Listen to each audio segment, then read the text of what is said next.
British airbase Iran ആക്രമിച്ചു. ഇതോടെ യുദ്ധം മറ്റൊരു തലത്തിലേക്ക് നീങ്ങുകയാണ് എന്നുള്ള വിലയിരുത്തലാണ് മിഡിൽ ഈസ്റ്റ് മേഖലയിൽ നിന്നും ഇപ്പോൾ പുറത്തു വന്നുകൊണ്ടിരിക്കുന്നത്.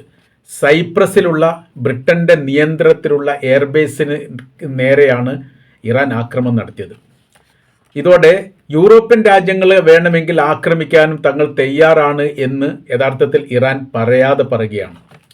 സൈപ്രസിനെ കുറിച്ച് നമുക്ക് നോക്കാം. മിഡിൽ ഈസ്റ്റിനും യൂറോപ്പിനും ഇടയിലുള്ള തന്ത്രപ്രധാനമായിരിക്കുന്ന ഒരു പ്രദേശമാണ് സൈപ്രസ് എന്ന് പറയുന്നത്. 2 സൈപ്രസ് ആണുള്ളത്. ഒന്ന് റിപ്പബ്ലിക് ഓഫ് സൈപ്രസ്, തെക്കൻ ഭാഗമാണ്. അതിന് അന്താരാഷ്ട്ര അംഗീകാര കാര്യങ്ങളുണ്ട്. രണ്ടാമത്തത് നോർത്തേൺ സൈപ്രസ് ആണ്. തുർക്കി നിയന്ത്രണത്തിലുള്ള പ്രദേശമാണിത്. ഇതിന് അന്താരാഷ്ട്ര അംഗീകാരം പരിമിതമാണ്. 1878 മുതൽ 1990 വരെ സൈപ്രസ് ബ്രിട്ടീഷിൻ്റെ നിയന്ത്രണത്തിലായിരുന്നു. 90-ൽ സ്വാതന്ത്ര്യം പ്രഖ്യാപിച്ചതിന് ശേഷം 2 സൈനിക താവളങ്ങൾ ബ്രിട്ടീഷിൻ്റെ നിയന്ത്രണത്തിലാണ്. അക്രോട്ടിറി, ദെക്കേലിയ എന്നീ 2 ഈ സൈനിക ബേസാണ് അവിടെ പ്രവർത്തിക്കുന്നത്. ഇതൊരു രാജ്യമായിട്ട് തന്നെയാണ് ബ്രിട്ടൻ കൊണ്ട് നടക്കുന്നത്. അതിലേക്ക് മറ്റുള്ള ഈ ഗവൺമെൻറ്റുമായിട്ട് ബന്ധപ്പെട്ട ആളുകൾക്ക് പ്രവേശനമോ അതുമായി ബന്ധപ്പെട്ട കാര്യങ്ങൾ അന്വേഷിക്കാനോ കഴിയില്ല. അതിൻ്റെ രീതി അങ്ങനെ തന്നെയാണ്. സൈപ്രസിൻ്റെ ഭാഗമാണെങ്കിലും ബ്രിട്ടൻ്റെ സ്വതന്ത്ര പരമാധികാര റിപ്പബ്ലിക് പോലെ പ്രവർത്തിക്കുന്നു എന്ന് തന്നെയാണ് അതിൻ്റെ ഭരണഘടനയിൽ തന്നെ പറയുന്നത്. ഈസ്റ്റേൺ മെഡിറ്ററേനിയൻ തീരത്തുള്ള ഒരു ദ്വീപ് രാജ്യമാണ് ഈ പറയുന്നത്. ഇവിടെ ഇപ്പോൾ ഇറാനുമായിട്ട് അതിന് എന്താണ് കണക്ഷൻ, ബന്ധം എന്നുള്ളത് നോക്കാം.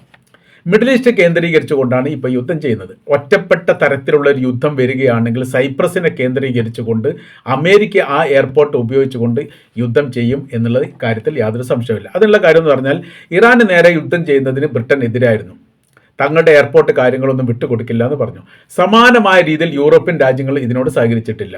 എന്നാൽ ഇപ്പോൾ ഇന്നത്തെ റിപ്പോർട്ടിൻ്റെ അടിസ്ഥാനത്തിൽ യൂറോപ്യൻ രാജ്യങ്ങൾ, ജർമ്മനി, ഇറ്റലി, ഫ്രാൻസ് അടക്കമുള്ള ഇറ്റലിയുടെ പേര് പറഞ്ഞിട്ടില്ല, ഫ്രാൻസ് അടക്കമുള്ള രാജ്യങ്ങൾ അമേരിക്കയുടെ പ്രസിഡന്റ് ഡൊണാൾഡ് ട്രംപ് പ്രത്യേകമായ രീതിയിൽ ഞങ്ങൾക്ക് പിന്തുണ നൽകണം, എയർപോർട്ട് ഉപയോഗിക്കാൻ വേണ്ടി അവസരം നൽകണം എന്ന് പറഞ്ഞതുകൊണ്ട് ഞങ്ങൾ നൽകുന്നു എന്ന് പറഞ്ഞു. ഇത് ഇറാൻ മുൻകൂട്ടി കണ്ടിട്ടുണ്ട്. കാരണം ഇതൊരു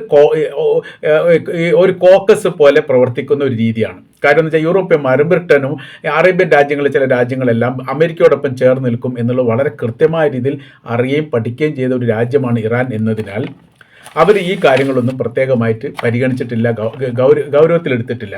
അത് നമുക്ക് ഇതിൽ നിന്നും കൂടി മനസ്സിലാക്കാൻ വേണ്ടി പറ്റും. കാര്യം എന്ന് പറഞ്ഞാൽ ബ്രിട്ടൻ ഇറാൻ ആക്രമിക്കാൻ വേണ്ടി അവസരം നൽകിയിട്ടില്ല എന്ന് പറഞ്ഞാൽ അത് പ്രശംസനീയമാണ്, അഭിനന്ദനീയമാണ് എന്ന് പറഞ്ഞ റിപ്പോർട്ടൊന്നും ഇറാൻ്റെ ഭാഗത്തും പുറത്തു വന്നിട്ടില്ല. കാര്യം അവർ മാറുന്ന ഉറപ്പാണ്. അപ്പോൾ നമ്മൾ പറയുന്ന കാര്യം, ഇതിൻ്റെ ഈ സൈപ്രസ് എന്ന് പറയുന്ന ദ്വീപിൻ്റെ സമീപത്തുള്ള രാജ്യം എന്ന് പറഞ്ഞാൽ വടക്ക് ഭാഗത്ത് തുർക്കിയാണ്, ഏകദേശം 70-80 കിലോമീറ്റർ. കിഴക്ക് ഭാഗം സിറിയയാണ്, ഏകദേശം 100 കിലോമീറ്റർ. തെക്ക് ഭാഗം ലെബനാനും തെക്ക് കിഴക്ക് ഭാഗം ഇസ്രായേലുമാണ്. ഇസ്രായേലുമായിട്ട് ബന്ധപ്പെട്ടതാണ്. അപ്പോൾ തന്നെ നമ്മൾ കൂട്ടി വായിക്കാൻ വേണ്ടി പറ്റും എന്ന് ചുരുക്കം. ഇറാനിൽ നിന്ന് ഈ മേഖലയ്ക്ക്, സൈപ്രസിലേക്ക് 1500 കിലോമീറ്ററാണ് ദൂരം കണക്കാക്കുന്നത്. ഇറാഖ്, സിറിയ വഴിയാണ് ഇറാൻ ആക്രമണം നടത്തിയത് എന്നാണ് മനസ്സിലാക്കാൻ പറ്റുന്നത്. അപ്പോൾ ഈ ഇറാനിലുള്ള തബ്രീസ് എന്ന് പറയുന്ന നഗരത്തിൽ നോക്കുകയാണെങ്കിൽ ഏകദേശം 1200 കിലോമീറ്റർ മാത്രമേ ഉള്ളൂ. അപ്പോൾ തബ്രീസിൽ നിന്നാണോ അല്ലെങ്കിൽ തെഹ്റാനിൽ നിന്നാണോ ആക്രമണം നടത്തിയത് എന്നതിനെക്കുറിച്ചുള്ള ഒരു കൃത്യമായിരിക്കുന്ന വിവരങ്ങളൊന്നും പുറത്തു വന്നിട്ടില്ല. ഇവിടെ വിഷയം എന്ന് പറഞ്ഞാൽ ഏതെങ്കിലും തരത്തിൽ ബ്രിട്ടൻ്റെ ഈ എയർപോർട്ട് ഉപയോഗിച്ചുകൊണ്ട് ഇറാൻ ആക്രമിക്കുന്ന ഒരു സ്ഥിതി ഉണ്ടായാൽ തീർച്ചയായിട്ടും അത് ശക്തമായിരിക്കുന്ന ആക്രമണം ഞങ്ങളുടെ ഭാഗത്ത് ഉണ്ടാവും എന്നുള്ള ഒരു മുന്നറിയിപ്പ് കൂടിയാണ് യഥാർത്ഥത്തിൽ ഇറാൻ ഇപ്പോൾ ബ്രിട്ടന് നൽകിയിരിക്കുന്നത്. ഇവരൊക്കെ ഒന്നാണ്. ആദ്യ ഘട്ടത്തിലൊക്കെ എതിർപ്പ് പറയാമെന്നല്ലാതെ യഥാർത്ഥത്തിൽ ഒന്നായിട്ട് തന്നെ പ്രവർത്തിക്കും എന്നുള്ള ഉറപ്പാണ്. അഥവാ ഇവർ മനസ്സിലാക്കുന്ന കാര്യം, ബ്രിട്ടനാണ് തങ്ങൾക്കെതിരെ നിൽക്കുന്നതെങ്കിൽ അവരെയും തങ്ങളുടെ സൂചികയിൽ ശത്രുവാണ് എന്ന് തോന്നുന്ന സർവ്വരാജ്യത്തെ ആക്രമിക്കും. അത്രക്ക് മാരകമായിരിക്കുന്ന മുറിവേറ്റതാണ് ഖംനായിയുടെ മരണം. ഖംനായി എന്ന് പറഞ്ഞാൽ അതൊരു ഇറാൻ്റെ നേതാവ്, ഒരു ആത്മീയ നേതാവ് മാത്രമല്ല, ലോകാടിസ്ഥാനത്തിലുള്ള ഷിയ വിഭാഗങ്ങളുടെ ആത്മീയ പരിവേഷമുള്ള നേതാവാണ്. അതുകൊണ്ടാണ് ഇപ്പോൾ പാകിസ്ഥാനുമായിട്ട് ബന്ധപ്പെട്ട വിഷയം, പാകിസ്ഥാനിൽ ഷിയാക്കൾ രംഗത്തിറങ്ങിയിട്ട് ഈ അമേരിക്കയുടെ എംബസി അടിച്ചു പൊളിച്ച വിവരങ്ങളൊക്കെ ഇപ്പോൾ പുറത്തു വന്നു. ഇവിടെ ഇന്ത്യയിൽ തന്നെ ഇപ്പോൾ കാശ്മീർ, ഹൈദരാബാദ്, ബോംബെ, 3-4 സ്ഥലങ്ങളിൽ ഇദ്ദേഹം മരണപ്പെട്ടതോടനുബന്ധിച്ച് പ്രതിഷേധ പ്രകടന കാര്യങ്ങളൊക്കെ നടന്നിട്ടുണ്ട്. ഈ ഉത്തർപ്രദേശിൽ ഇവിടെ ഈ 4 സ്ഥലത്ത് ഇവിടെ നടന്നിട്ടുണ്ട്. ലോകാടിസ്ഥാനത്തിൽ അവർക്ക്, അതായത് 2 വിഭാഗമാണ് ഇപ്പോൾ ലോകത്ത് മുസ്ലിങ്ങളുള്ളത്. ഒന്ന് ഷിയ, മറ്റൊന്ന് സുന്നികൾ. സുന്നികൾക്ക് ലോകാടിസ്ഥാനത്തിൽ ഒരു നേതാവില്ല. സുന്നികൾക്ക് ലോകാടിസ്ഥാനത്തിൽ ഒരു രാജ്യവുമില്ല. അതിനൊരു ഫത്വ ഇറക്കാൻ വേണ്ടി സംവിധാനമുള്ള പണ്ഡിത സഭയില്ല. തിരിച്ച് നമ്മൾ ഷിയ വിഭാഗത്തെക്കുറിച്ച് പറയുകയാണെങ്കിൽ ഷിയാക്കൾക്ക് ലോകാടിസ്ഥാനത്തിൽ ഒരു നേതാവുണ്ട്. അത് ഇറാൻ്റെ ആത്മീയ നേതാവായിരിക്കും. ഇറാൻ ആ ഭരണത്തിലെ പ്രസിഡന്റോ പ്രധാനമന്ത്രിയോ അല്ല, അതിൻ്റെയും മേലെയാണ്. ഒരു രാജ്യം എന്ന് പറഞ്ഞാൽ ഇറാനാണ്.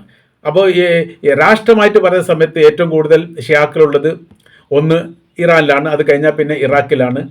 രാഷ്ട്രമായിട്ട് നിലനിൽക്കുകയാണെങ്കിൽ മൂന്നാമത്തെ രാജ്യം നമുക്ക് അസർബൈജാൻ എണ്ണാം. പിന്നീട് ഈ പാകിസ്ഥാൻ പോലെയുള്ള രാജ്യങ്ങൾ, പാകിസ്ഥാൻ, അഫ്ഗാനിസ്ഥാൻ പോലെയുള്ള രാജ്യങ്ങൾക്ക് എണ്ണുന്ന സമയത്ത് മഹാഭൂരിപക്ഷം ചില ഏരിയകളിലൊക്കെ ഷിയ വിഭാഗത്തിനുണ്ട്. അവരുടെ എല്ലാവരെയും കൂടി ആത്മീയ നേതാവാണ്. അവരുടെ സെൻറ്റർ എന്ന് പറയുന്ന സ്ഥലമാണ് ഇറാൻ എന്ന് പറയുന്നത്. അപ്പോൾ അവരെ സംബന്ധിച്ചിടത്തോളം ഇദ്ദേഹം മരണപ്പെട്ടു എന്ന് പറഞ്ഞാൽ നിസ്സാരമായിട്ട് കാണാൻ വേണ്ടി സാധിക്കില്ല. അത് വലിയ മാനസികമായിരിക്കുന്ന വൈകാരികമായിരിക്കുന്ന തലങ്ങളാണ് എന്നുള്ളത് കൃത്യമായ രീതിയിൽ മനസ്സിലാക്കാൻ ഇറാനിൽ ഇപ്പോൾ നടക്കുന്ന ഇറാൻ്റെ യുദ്ധവുമായിട്ട് ബന്ധപ്പെട്ട കാര്യത്തെപ്പറ്റി മാത്രം നിരീക്ഷിച്ചാൽ മതി. നമ്മൾ പറയുന്ന കാര്യം എന്ന് പറയുന്നത്, ഇപ്പോൾ ബ്രിട്ടീഷ് എയർബേസിനെ ആക്രമിച്ചു എന്ന് പറഞ്ഞാൽ ബ്രിട്ടൻ ഒരു മുന്നറിയിപ്പ് കൊടുത്തതാണ്. കാര്യം എന്ന് പറഞ്ഞാൽ ഏത് തരത്തിലും തങ്ങൾ തയ്യാറായിരിക്കുന്നു, തങ്ങൾക്ക് നേരെ അമേരിക്കയുടെ ആയുധം ഉപയോഗിച്ചോ ഇസ്രായേലിൻ്റെ ആയുധം ഉപയോഗിച്ചോ സൈപ്രസ് കേന്ദ്രീകരിച്ചുകൊണ്ട് നിങ്ങൾ ആക്രമണം നടത്തുകയാണെങ്കിൽ തീർച്ചയായിട്ടും തിരിച്ചടി ഭയാനകരമായിരിക്കും എന്നുള്ള ഒരു മുന്നറിയിപ്പ് കൂടിയാണ് യഥാർത്ഥത്തിൽ ഇപ്പോൾ ഇറാൻ നൽകിയിരിക്കുന്നത് എന്നാണ് ഇതിൽ നിന്നും നമുക്ക് മനസ്സിലാക്കാൻ വേണ്ടിയിട്ട് സാധിക്കുന്നത്.